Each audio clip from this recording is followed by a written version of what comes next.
Welcome to APH. We are so glad to have you join us. Today, Introduction to Snap Circuits. So this is where electronics, coding, and programming comes alive with hands-on accessible activities using Snap Circuits kits. Our 3 learning objectives today are identifying the 4 Snap Circuit kits available in an accessible way to students, differentiate the Snap Circuits product parts that are associated with the kits, and then align electronics instruction with specific Snap Circuits products. And with that, I'm going to turn it over to Ken Perry and Heather MacKenzie, who are presenting the information. Ken, it's all yours. I was going to let Heather run it, right? You're all practiced up, right, Heather? Uh, my name's Ken Perry, as they say. I'm the resident geek at American Printing House. I'm the one that originally brought the Snap Circuits to the printing house. And the first product that we brought to it was Snap Circuit Junior. But let me start my slideshow here. So the title of this, of course, I don't know. Let's see here. Shoot, I don't know how to read that. It says Introduction to I'm on the Snap wrong Circuits. page. That's why. Hold on a sec. Let me get on my actual slideshow so I can talk about it. All right. So it's Introduction to Snap Circuits, as she said, and she's listed all the learning objectives, so I can just jump right into it. I'm going to jump to the next slide.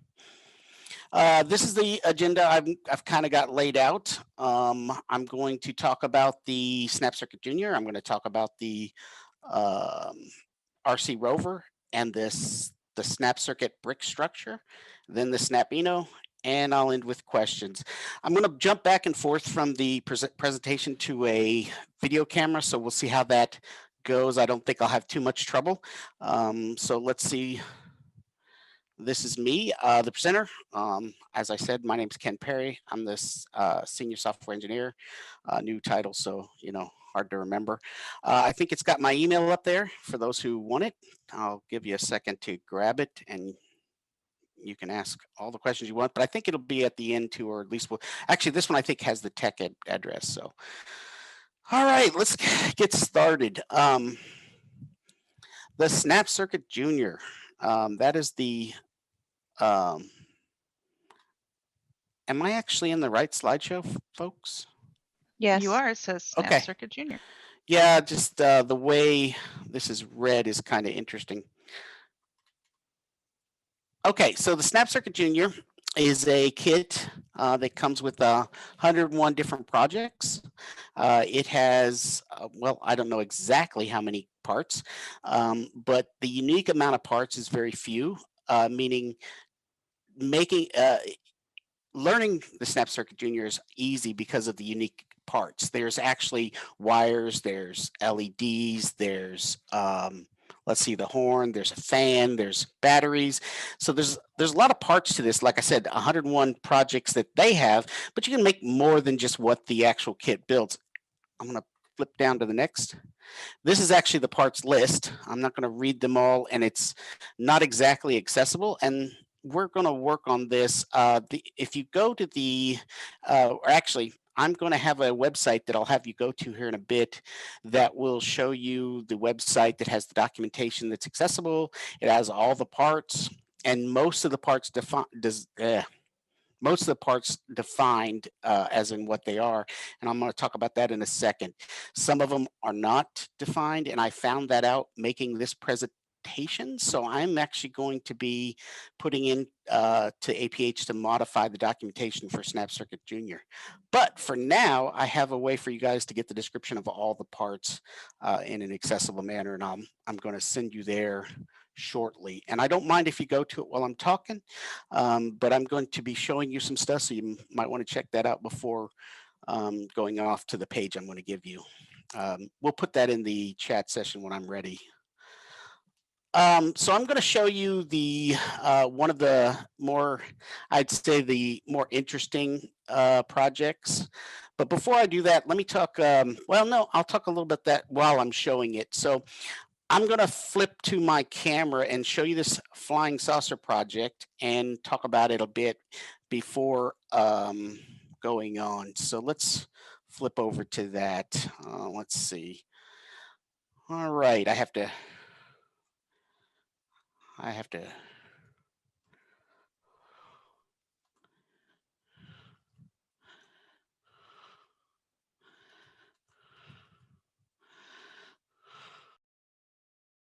Perfect.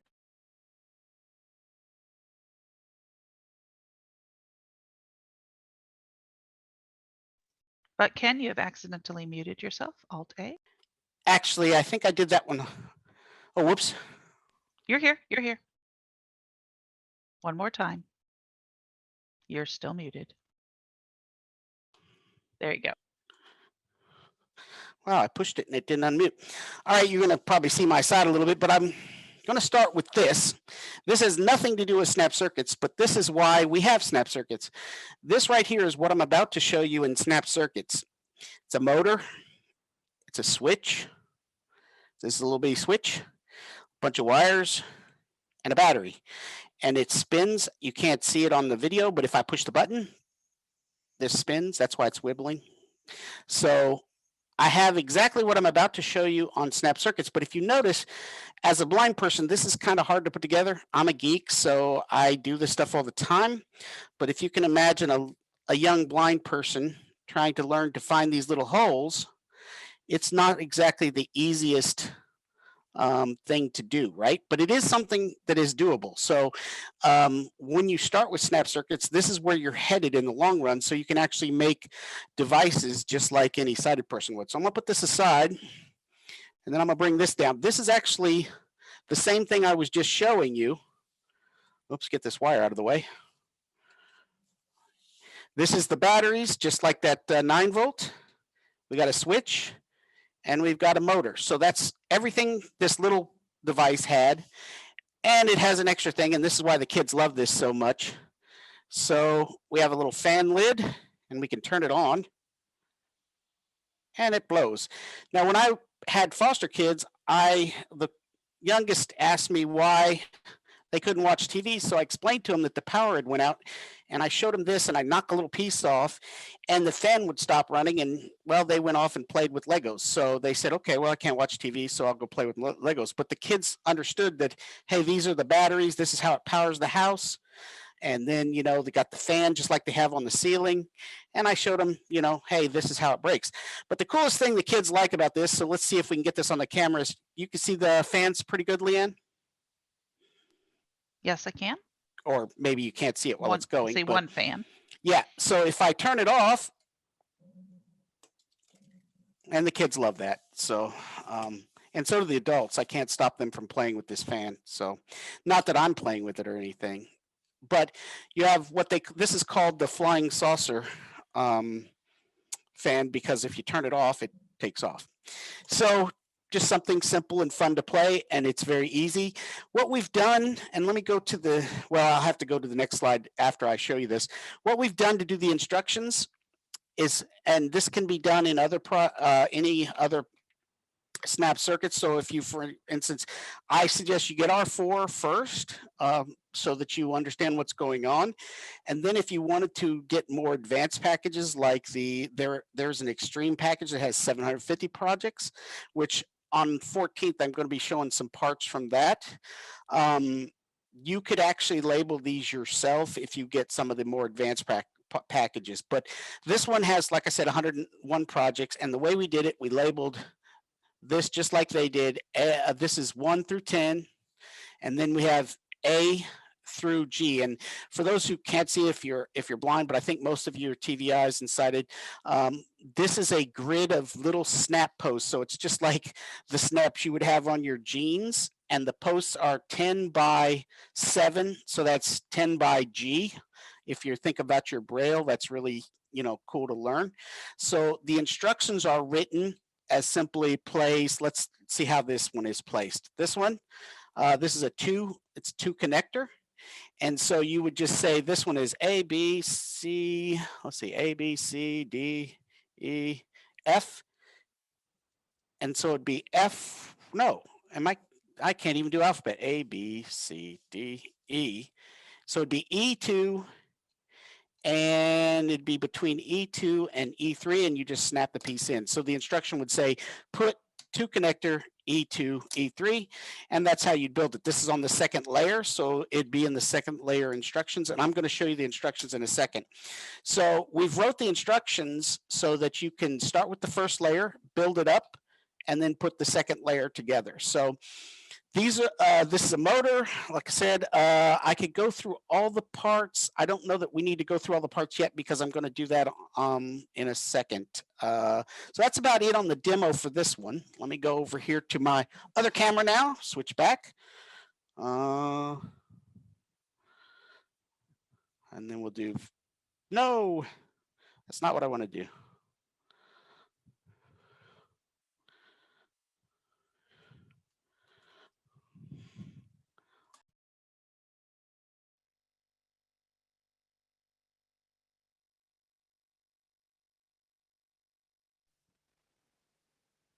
Can you mute it yourself again, sir? Okay, I know I'm not touching that button now. It seems like when I switch, it mutes. I have no idea why, but I will start to unmute it from now on. Okay, I'm back. Can you hear me still? Hello? We do. Yes, we can hear Okay. you. I feel like I'm lost. Okay, so this is the parts list for the flying saucer, and it shows what parts you need. So that, as you can see, it's not very many. I suggest when kids are working with these, they take out the parts first, and that's why all the projects in the 101, when we list them, it has the parts first. That way it's quicker to build, and it's less hassle when you're digging through the pieces. And when you start getting more of these kits together, there's a lot of pieces, so it's, you know, good to get the parts out first. So here's the instructions for the flying saucer. And as you can see, it has 2 layers, I think. Yep, 2 layers. And it just explains how to build it. It's real simple. It beats Legos by being more simple to build. So there you go. Those are the instructions. Now, I guess I could read them off for those who are blind. However, if you'd rather, you can see there's a link on here, but the web page link for the Snap Circuits is Junior is kind of hard to get to because it's on our shop. Do we have that link to put in chat, Heather, or can you put it in chat for me for the Snap Circuit Juniors? I will get the juniors. I had everything Okay. but the juniors ready for you. Okay, well, I know the other ones are easy. This one's a little harder to get to, but it does have them in different formats: docs, BRF, HTML. So you can go get the docs. Even if you don't have our kit, you can still look at the docs and see how difficult or easy they are. Like I said, I'm going to be adding to them as soon as I get an okay from the APH folks, because there's some missing things that will make it easier for people to make their own projects. But that's pretty much it on the Snap Circuit Junior. I don't know if I want to do, I think we'll wait for questions at the end. So let's just go on. And this is another really fun kit. I'm going to push this out of the way before I get talking. RC Rover is I call it a robot kit because while it is a remote control car, I know a lot of blind folks will not use it as a remote control car, although it is kind of fun to race it around the house even when you can't see it. But there are all kinds of projects in this, from light sensing, so where it will the car will follow the light, to power generation, which is what I'm going to show. So there's, again, not hundreds of parts. We're talking in the 20 or 30.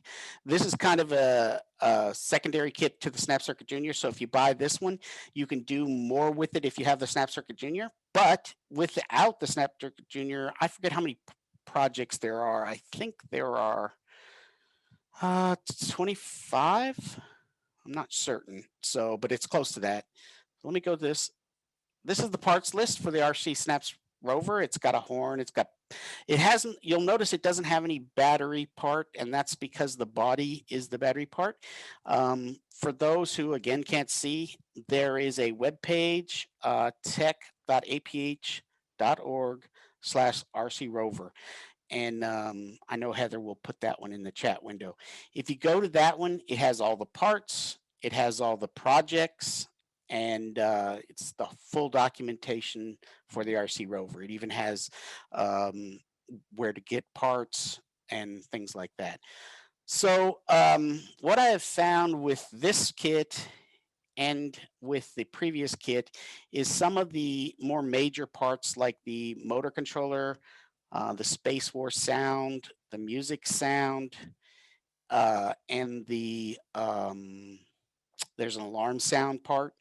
They're not well defined in the documentation, so they just tell you to use it. And I think that makes it hard for kids to make their own thing if they don't understand what each of the snaps are doing.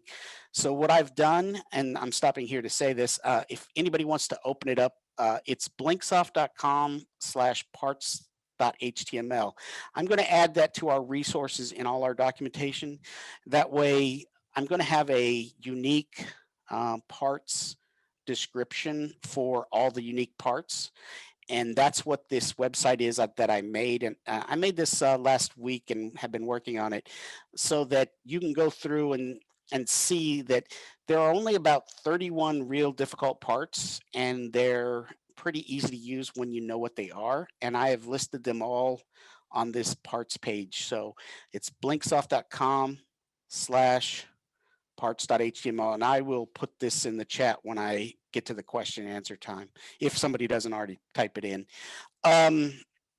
So I just mentioned that because it has a lot better definitions of how to use parts like the Space War, because in the Snap Circuit Junior, the Space War, it makes 8 sounds, and the music makes 5 sounds, and the alarm makes 5 sounds. So if you don't know how to use it, and all you know is the project, you might get less out of it. So I've kind of defined them better. So anyways, this is the part list for the RC Rover.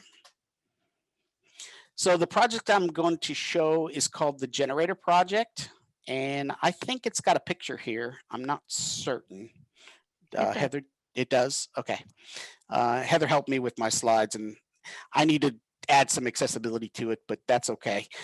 So this has a picture of, and what it has is an LED. It has some wires running to the back of the Rover, because the Rover is kind of the batteries, plus it's also the whole body that you can use it with. And I'll talk about that after I show you this generator. And then it also has an LED and a switch, some resistors, and it has a horn on it. So we're going to make some noise here, and I'm going to show you how this works. So let me switch to the camera again, and you can hear it and see it. Let's see, I will share, or whoops.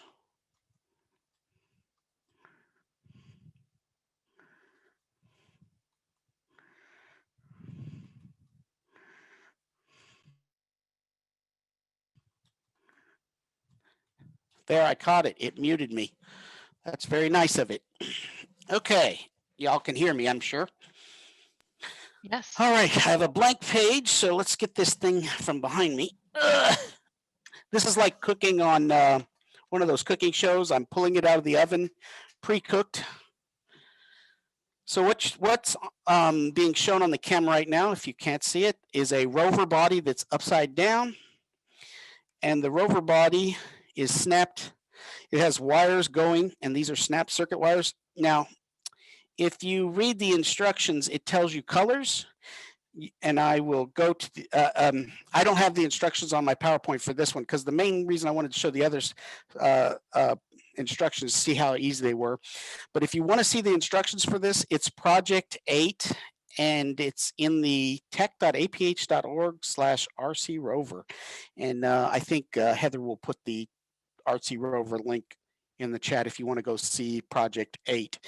So anyways, I've got Project 8 here built, and what it's supposed to do is show that this is not just a remote control car, it can be a generator as well. So to show young kids that motors can be both a motor to run a car and a generator to run power. So these two wheels on the left, well, when it's right side up, on the left run together. If I roll them, you'll see these both move. If I roll these both move, right? So let's try out what this is supposed to do. If I spin it, now you can't hear it, but I think you can see the light, those can see it. We can hear both the rollers You can hear the and horn? see the light. The horn is kind of hard to hear with over the wheels going, but there's a tone in there, right? So it'll light up and it'll play the horn. But now if you watch this wheel on the other side is not moving, right? Because there's no power to it. But if I turn this switch, now I'm going to get the horn, the light, and these two wheels are moving, and this is going to be harder to move. Okay, so what that's doing is we have a motor on this left or this right side, but it's upside down, that is acting as a generator to run the wheels and the horn and the light. And this also shows another thing, kind of conservation of energy. When you are doing it for the light and the horn, see how easy I twist it? I just twist it, but if I switch it on, it takes me a little more muscle to turn the wheel. And that's because it's taking more power for the other motor. So there you go. That's one of the simple projects you can do with the RC Rover. And there's a lot more ones that the kids are going to love with the remote control. I'm not showing the remote control right now, but if you look at the documentation, there's remote control. So you could drive it around the house with some of the circuits you build. I'm going to move this back before I turn back to my screen. Ugh. I need one of those business chairs for my house, Heather, because turning these folding chairs just doesn't work for me. Okay, so let me.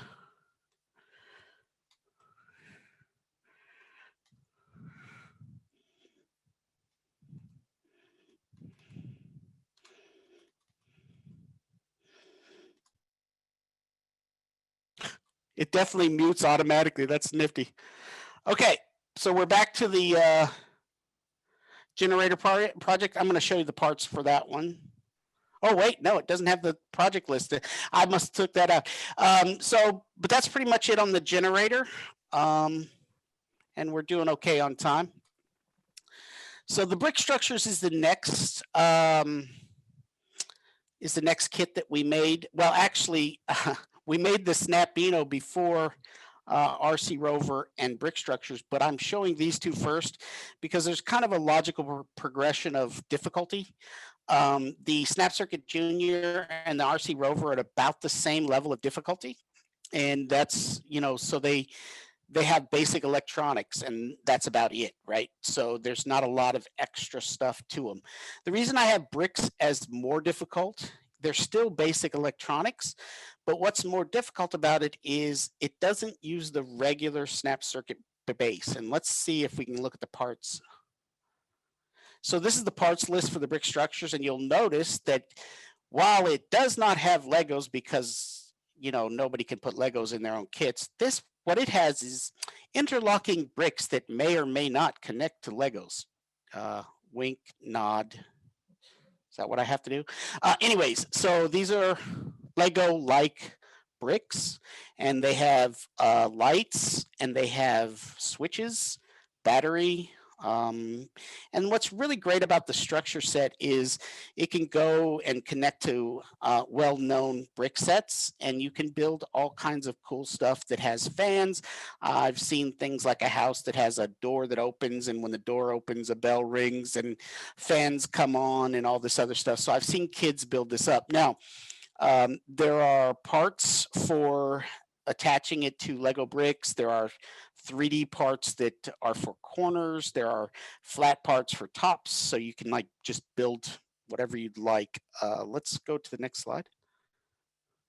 So this is the 4 lights and clicking project, they call it. The reason I'm kind of showing this more than I did the RC Rover is it's different than the Snap Circuit Junior and the Rover. It has a brick panel instead of the Snap Circuit panel, and the reason I call it harder is it has 32 across and I think K down. I'm HIJK. Might be farther in K. We'll take a look when I switch to the camera. Another slide on the what project we're going to do. I think it has the bait. Oh, let me look at this.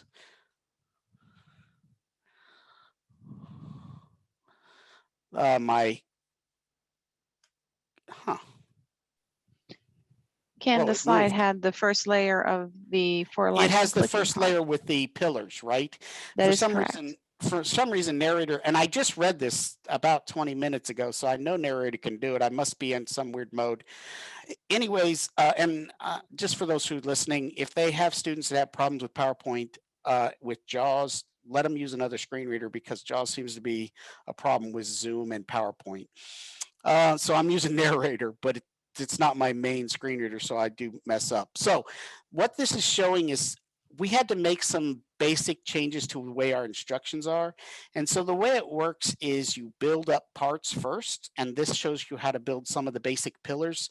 And when I switch to the camera, you can see the pillars. But basically what it is we have names for, like, the flat bricks would be something like a 2x2 brick or 2x2 plate. And if it's the taller bricks, they'd be called bricks. So if it's a 2x2 brick, that's a taller plate. If it's a 2x2 plate, that's the flat brick, flat plate, right? So that just helps with the instructions. And this shows how to build the pillars. And pretty much, for those who can't see, it's saying, I think if it's got pillar 1, it says use a 2x2 plate and a snap connector. And then if it's got pillar 2, it says use a 2x2 brick and a 2x2 plate and a 2x2 connector. And then there's a third pillar, and that's a 2x2 brick, a 2x2 brick, a 2x2 plate, and a 2x2 connector. And I will show those on the film in a second. So I'm going to go ahead and unshare and switch to the video. Well,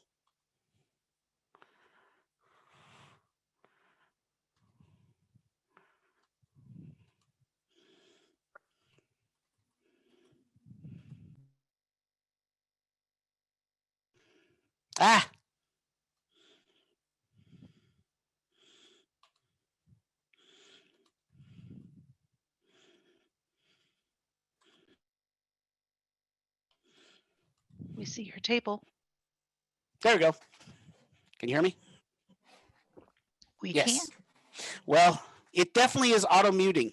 As soon as I share the camera, it goes auto mute, which is great. All right, let's get this. So this is the panel I was talking about, and let's count these: A, B, C, D, E, F, G, H, I, J, K, L, M, N, O, P. So there's actually up to P.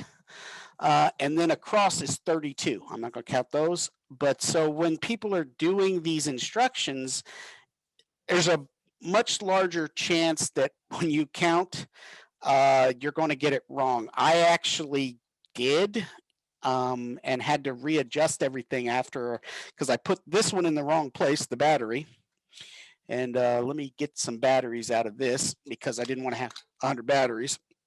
I had the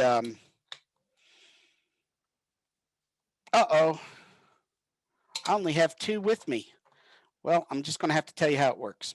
So, because I don't have the third battery with me. That's not good.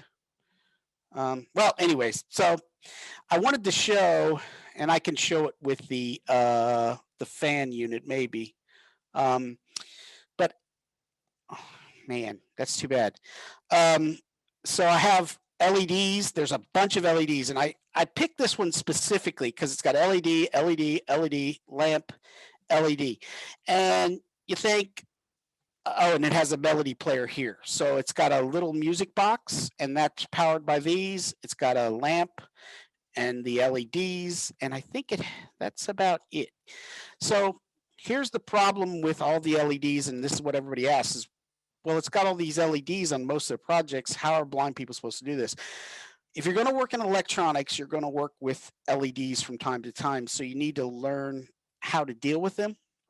So the neat thing is if you buy all four project kits, you can mix and match. And I'm going to do a little of that right now, even though this is not going to work. So what I'm going to do is so this will light up, but I'm going to use the motor as an example. So I'm going to put the batteries back in this one because I only have two, and this was poor thought out for me. All right, so now on the camera, you probably can't see, I don't know, you probably can. This motor top is spinning. If that top wasn't on there and it was just a bar, you wouldn't be able to tell if it was spinning unless you touched it. In the same way, you can't tell if those LEDs are lighting unless somebody tells you. Well, what I've done is I've taken the horn and I'm waving it for those. It's a little 2-snap piece, and I've put 2 wires on it. You can get these both from the RC Rover kit, and this is why I like to have all the kits. And so if I take it and I use it like a piece of test equipment, I can tell, okay, let's switch it because it's polarity. I can tell that I have power because what I'm doing is I'm touching both sides of the motor so I know it's on. Now let's see what happens when I turn it off. It goes off. So you can do the same thing with LEDs. Whoa, took it apart. On the LEDs, let me push this aside. They have a positive and negative side. Now mine aren't labeled. Yours will have Braille labels and they'll have Braille on it. Braille. And the reason mine aren't labeled is because I had one of the quote, quote, beta kits. So I use a multimeter or this toy to find out. So if I had power to this, I could test each one of these LEDs and see exactly what they're doing. See when they're on, when they're off. So I could go through and test it. Then I know my build is correct, right? And another thing you can do if you have more parts, i.e. This horn, if you don't like using LED because you're blind, you just replace it with the horn. And it'll work the same way because this has the same kind of bias as an LED. Might use a little more power, but it doesn't use enough more to cause the circuits not to work. So if it has 1 or 2 lights, sometimes I use, I'm going to take this apart while we're watching.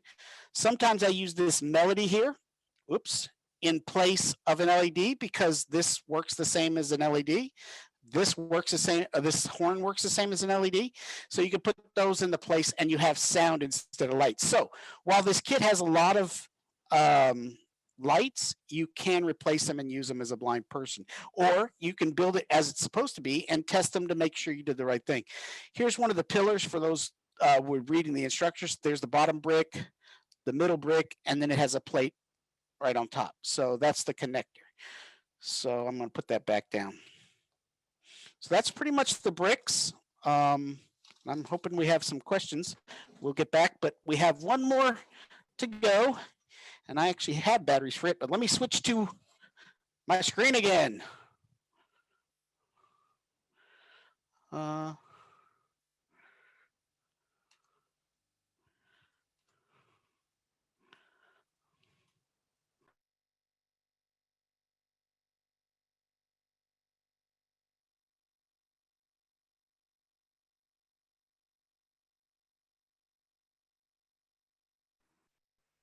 You want to unmute. I want to find out what's wrong with my Zoom. You guys know how to set that so that doesn't happen? Anyways, we won't do that now. I'll just keep unmuted. Can you hear me now? We can certainly hear you. Oh, good. Okay, so let me make sure I'm on the right thing. Okay. Okay, so what that project that you see all those lights on there is supposed to show is that you can put too much stuff on batteries. And what happens with that is the melody player on that project will just tick. It won't work correctly. And then they have some instructions telling you how to fix it or how to do different stuff like parallel to make it work better. So it does teach some electronic properties and how you can get around the problems of having too many parts. Now, what you'll run into though is the more parts you got, even if you put them in parallel, you'll run the batteries dead quicker. So, you know, some of these projects kind of show you different ways of doing stuff and teach you a little about electronics. Now, I will point out all four of these kits don't what I would call teach exact electronics, meaning they don't go into why a resistor works. Well, they teach a little bit about it. So there's just, you know, there's a little information. Now, I will tell you, Elenco has teacher books. Now, we have not made them accessible, but it is something you could request of us if it's something you need. You can go online and see what Elenco has at their site, and I'll show you where you can, on that Blinksoft page that I gave you, blinksoft.com/parts.html. At the bottom, there's a place where you can order parts, and in that order form, you can actually pick books and stuff. So there are teacher learning guides and stuff that might be of interest. And if that's something that people want made accessible, then let us know. And I'm sure we can put them up online with more accessibility built in. Let's go to the next slide. So this is the big one that I put in because I think it's important with the coding. We have a road to code where we're starting to develop more coding things like Code Jumper, Code and Go Mouse will be coming out. Snapino's kind of up above Code Jumper in that it's a more 7th grade to 12th grade level. I have a 13-year-old going on 14-year-old that understands enough to code for this. So that level is good and above, right? Now they say 8 and above, so more power to you if you have the genius. But what this is, what the Snapino is, and the reason it's called the Snapino is and I'm going to move to the parts page. It has a part, and I think the part is U31, and I'll show it here in a second. But what that part is, it's the main part of this kit. And it's important to understand this kit has very few parts. If you see this list here, I think there's maybe 15 parts at most. And the reason is this is an add-on kit. So you should have the Snap Circuit Junior, or you should have an RC Rover. I suggest both. And then the Snapino. And the reason is you can do amazing things with this add-on kit. I'm just going to show you one thing without the add-on kit, but on the 14th, I'll probably have a couple combination Snapino and Junior, and Snapino and RC Rover. So if you're interested in more crazy builds and stuff, I will have those on the 14th. So the Snapino has very few parts, and like I said, it should be added to the others to make it more accessible, especially because without, let's say, the Snap Circuit Junior, you can't make a talking project. Now with the Snap Circuit Junior and the Snapino, you can make a talking project. And so the blind student can learn how to make some of the stuff. Let's say that we had when we were working on making the Braille displays, one of the kids wrote us and asked, hey, how do if I want to design my own note taker, my own Braille display, how would I do that, right? And so with the Snapino and with the Snap Circuit Junior and a few extra parts, you can actually teach them to make their own, let's say, note taker or keyboard. And I will be showing that on the 14th. That's one of mine, and I've showed it in some presentations, but I've kind of advanced it a bit, and we'll see where that goes. So let me go down to the next. So this is the button project, and the button project's pretty small. It doesn't take many pieces. And again, I will show a version of this button project on the 14th, but it will be an accessible button light project more than just this. And I'll show you why this is less accessible. But again, there's ways around that. So let's take a look. I think, let's see. Okay, good. Okay, I'm going to go back to my camera. Good, I'm almost done. All right, and then we'll go on. Let's see.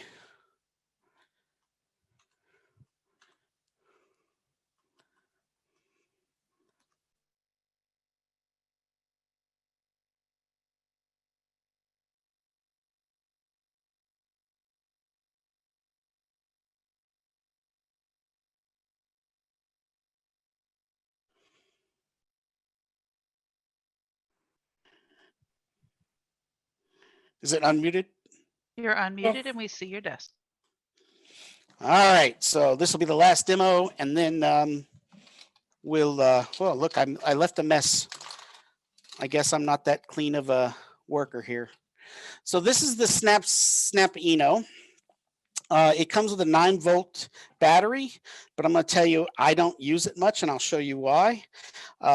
We all know that 9-volt batteries are good, and the problem is they cost a lot. And over time, you run them dead, and kids will, you'll be replacing them constantly. And I'll show you a way to do this without a 9-volt battery. So this right here is the Arduino board. It's called the Snapino, but the internals is actually exactly what you'd use in like a maker's kit. So if you notice, there are these headers here. They're hard to feel with your finger, but we give them, there's easy ways to count them. In fact,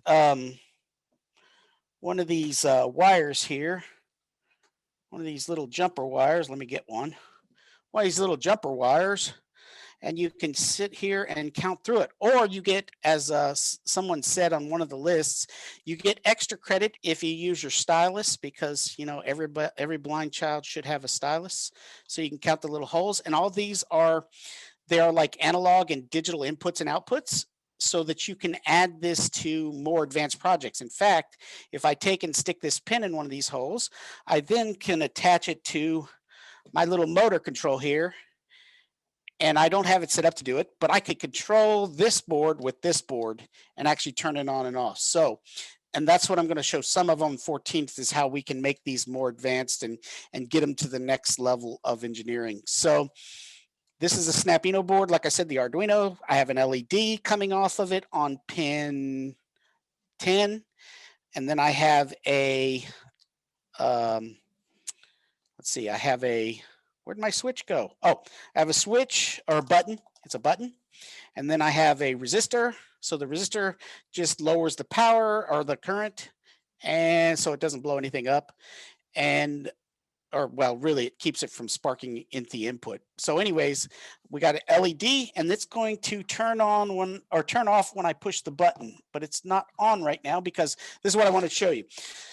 So when you're programming this, you use the old USB, and it comes USB-B, and it comes with the kit. Mine is longer because I bought a longer one. But so if I plug this USB-B in, it's like the old printer cable.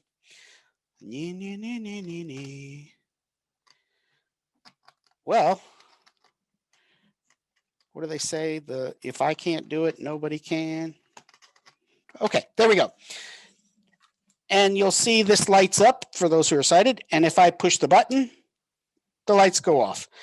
And again, if you use my method of, well, if I can find the horn again. Oh, there it is. Okay, so I'm going to use a wire, and I'm going to snap this on this end. I'm going to snap this on this end. Whoops, nope. Got to snap this one on this end because it's backwards. You hear it? Now if I push the button, if I let go of the button, so you get the audible feedback and you get the visual feedback. And I'll show you some ways to make this more accessible to on Wednesday, but that's just a basic way to test that your light's coming on and off. Now, if you look in the tech.aph.org/Snapino page, which I think Heather will post, and you go to project, I think it's 3, which is pressed button.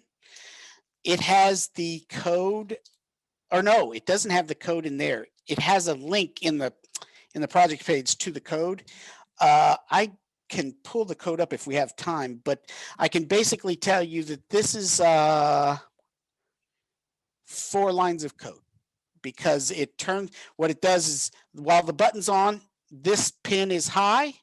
When the button is off, it'll test it, read it, and it'll push this low. And then when I release it, it tests it, read it, and push it high. So it's basically just going in a loop saying, is the button pushed? Is it not pushed? Is the button pushed? And the code is very simple. And again, I can show it if we have time. I can pull it up. So let me spin back. I want to check my. Good, we have plenty of time for questions and stuff, but I want to go to the next slide. Let me get my camera back on. Ken, the sample of the code is on your next slide. I know. Do you want me to copy and paste that into the chat? I got to get back. Oh, there it is.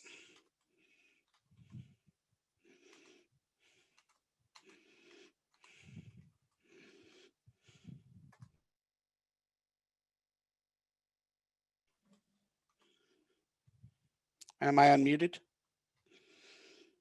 Yes. You are.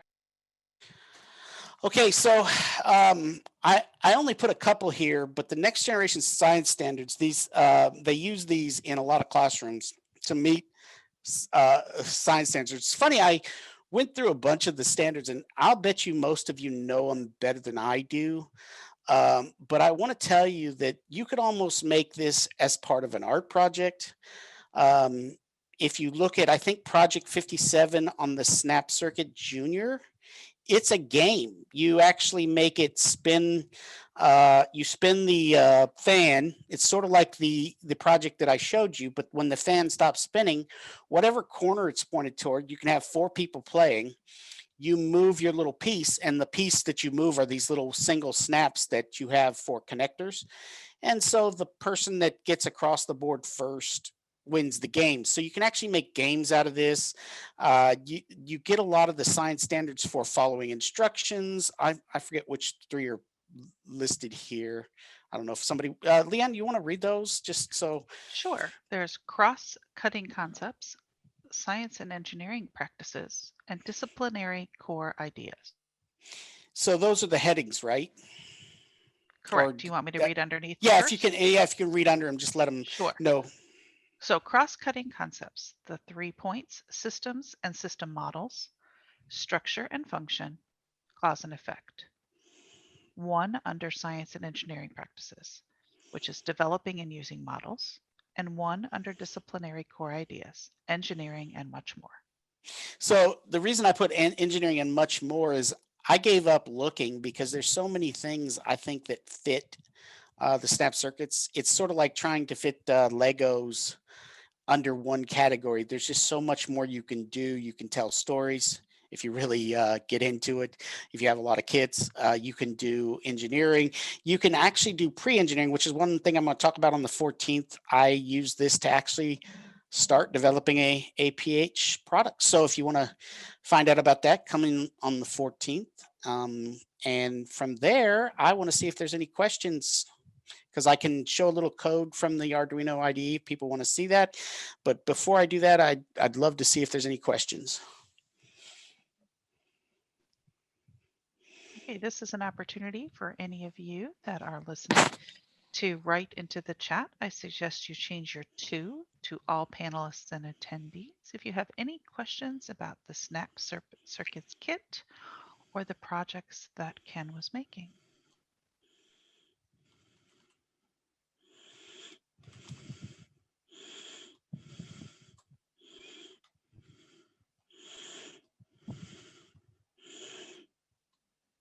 Well, that either means I explain things so well that nobody has anything, or I've confused people so well that.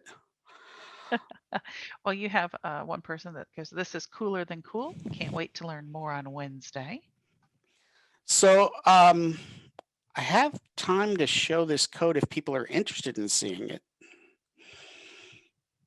So one person asked, when you mentioned to use a stylus, what else can the stylus be used for?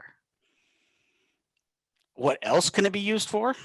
I mean, other than writing Braille, I mean, mainly I'm just saying use a stylus or any pen item to go through the headers, but you can, I don't know. I mean, you can actually use it as a conductor if you really are trying to show that metal conducts. You could use this as a how to finish a circuit. So, you know, I've seen them use paper clips, pencils, since, you know, sighted people would use a pencil and carve it and get the graphite to show that that's conductive. I guess it's just as cool for a blind kid to be able to use the stylus as a conductor and show that that's conductive. The next question is there a reason why the coordinates are given in the reverse of mathematics, x-axis before y-axis?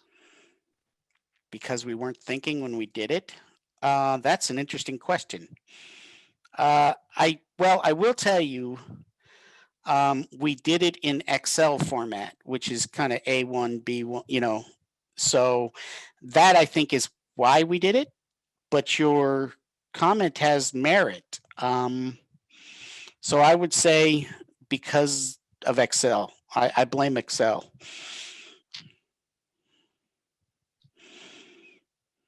Do you add Braille to your Snap Circuits bases? Not me. So these actually, to the bases, no. To the parts, yes. I have, they saved me a sticker sheet for my BRICs and for my RC Rover. But I haven't used them yet, so I have to go to work and get them. I just haven't stuck them on yet. But if you, if you're here on Wednesday, you'll see my parts are marked very different because when I started this in 2013, my parents came up for Christmas and they had bought me this because as a ex-military guy, I missed electronics and I really wanted to get back into it. My wife bought me a robot. My parents bought me these and they labeled them as we sat there during Christmas.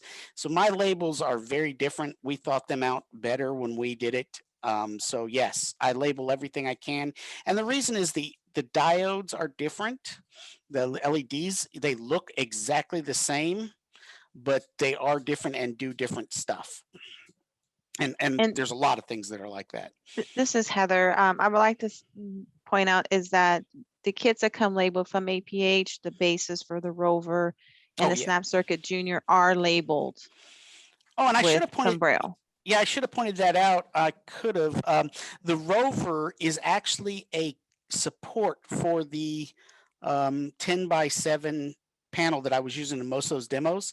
So you actually build stuff on the top of the Rover, and then it can be fully movable. You know, so it doesn't have to be wired like I had it.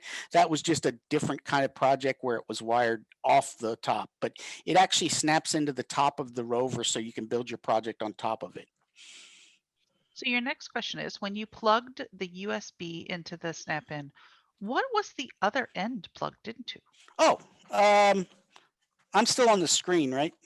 You are, yes. So this is just a battery, an anchor. I use it for laptops and all kinds of stuff, but it's got a couple USB plugs. You can actually buy a really cheaper one, you know, just a gum stick USB port. So anything you use like to carry to charge your phone when you forgot to charge it in your purse or in your bag or whatever, just any of those USB chargers out there. This one's an Anchor 10,000 or 20,000 milliamp, so it's a big one. That way I can pretty much run it all day.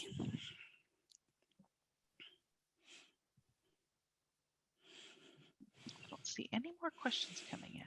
Well, I think we did a good time on this. So I can, like I said, I could pop up some code if people want to see it, but the code is available for download.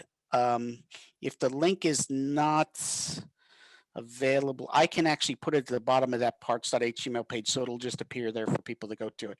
That page will be there until I put them in resources on all our documents. It's something I need to do because we need to teach the kids what each part is, and there's at least 4 parts that aren't well described. Well, no, 3 parts that aren't well described in the junior set, and I'm fixing that. Well, I am glad to hear you are tackling that. Ken, I want to say thank you so much for getting us that introduction to Snap Circuits, and I look forward to seeing you on Wednesday to get us a little deeper. All right. Thank you. It's always fun.